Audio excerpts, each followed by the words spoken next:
সত্যি কথা বলতে আমি তোমাকে অনেক পছন্দ করি, আর যদি বিয়ে করি তোমাকেই বিয়ে করব।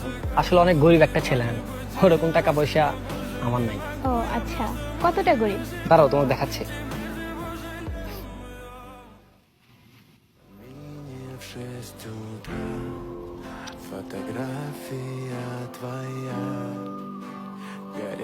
দেখো ছবি পাঠাইছি। আচ্ছা দেখতেছি।